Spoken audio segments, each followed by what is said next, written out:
Welcome back. Check this out for Puppy Love. These cute pups are all training to become service dogs. Oh my goodness, right. They are all from the national charity My Canine Companion, whose main purpose is to provide highly trained service dogs to people with disabilities, particularly with autism. We're joined now by dog trainer Laura O'Sullivan and Pam Fogarty, who is currently puppy raising 6-month-old service dog Larry. Good morning, ladies. Good morning. Thank you for joining us today. You have lit up our studio with these beautiful animals. We're all taking turns getting cuddles earlier on. Laura, explain to us first of all what exactly My Canine Companion is and what it is you do. My Canine Companion, it is a charity and we train dogs for children with autism. What we do is the puppy programme. So these pups are 8 weeks old now, but by the time they're 12 weeks, we will be placing them directly to the family of the child with autism. So the pup is reared along with the family and trained along with the family. So what will happen is when they go out, we will supervise the training. Initially, I suppose the family more or less do a lot of training themselves until they get to about 18 months old. Okay. So what will happen is that when these are placed, they will meet me once a month or twice a month, whatever, and to do puppy classes, puppy training classes. And in between that time, then we have girls, Pam and Debbie, would do voluntary work and they would help the parents socialise the dogs. Which is very important. Yeah, so important. And then when they get to about 18 months, then they head down to Cork for 4 months training. And then are placed back then with the family. So these are 8 weeks old, did you say? Yeah. And they're in training at the moment, but their training continues once they're placed in a home? Once they're placed, the training continues, yes. Okay. So now, Pam, you know all about the training because you're personally invested in this. Absolutely. Tell us about Larry and how you got involved. So Larry is a service pup in training. He's only 6 months tomorrow, so he's Couldn't believe it. She's enormous. Even though he's huge. I already have a fully qualified dog for my son Oscar, who has autism. Okay. So I had been through the process already. We'd done the puppy program. It was amazing. What age is Oscar? Oscar is 7 now. He'll be 8 this year. Okay. And when did you learn about the charity? Oh, in the early days of my son being diagnosed with autism. Okay.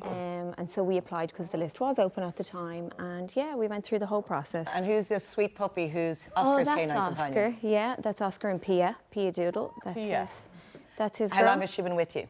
Pia's with us 3 years. And what kind of benefits have you seen when She's Pia came to his stay? best pal, absolutely.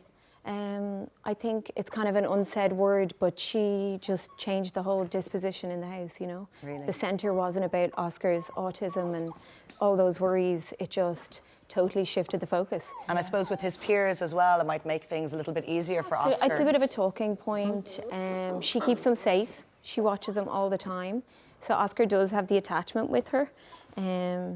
You've really seen the benefits. Laura, can I ask you about the Absolutely. breed? Because are there specific breeds that are more compatible with these children? we would use mostly golden doodles. And why is that? Because they're particularly gentle and they're gentle soft? and it's the sensory. Look, they're like to train as well. Like they're a lovely breed to train. Okay. Sensory, like they're non-shed, which is a huge benefit as well. Like for when you're putting them into a house if there's allergies or anything like that. So and then the fluffy coat, the sensory, what the children can get back, rubbing and cuddling the pups with that fluffy coat. You know, it's. Well, I found earlier on, honestly and genuinely, my voice lowered as we opened the show because I had Nellie on my lap. And I'm not sure why I did that, but there's just kind of a calmness that comes over you. So obviously that's really exaggerated with someone who has autism. Absolutely, yeah. It is, like if you're out and about and, you know, if the kids just need to take a moment, if they get overwhelmed, they have their dog, take a little seat, sit down, have your dog, give them a cuddle, and it kind of brings down the anxiety then of the child. Okay. Pam spoke very eloquently there about how she has found life with Pia. So what kind of feedback have other parents given you over the years? Oh, look, sure. The waiting lists are closed. Like there's hundreds of people on the waiting list. It is a massive undertaking to take on a puppy into the house. It is. Exactly, It's in an hard already work. busy house with children. It is hard work. The puppy programme, won't lie, it's tough going. Yeah. But a lot of the families straight away within weeks, they can see the benefits of even having a pup in the house. Like we've heard from children that are non-verbal to actually starting to speak and say doggy, or, you know, or they might want to feed the dog. You know, they're interacting. And then when they go out and about, it's the social thing. They have their dog. People might talk to them, and it'll actually start communication. It's like an icebreaker. Yeah, it can start communication with the child, so the child is getting their social skills are coming out more. Does it give them a sense of responsibility as well? Absolutely. Like some of the kids want to, well, they obviously can't walk them themselves, but if they want to brush them, if they want to feed them, Yes. do you know, and like they're pals, do you know.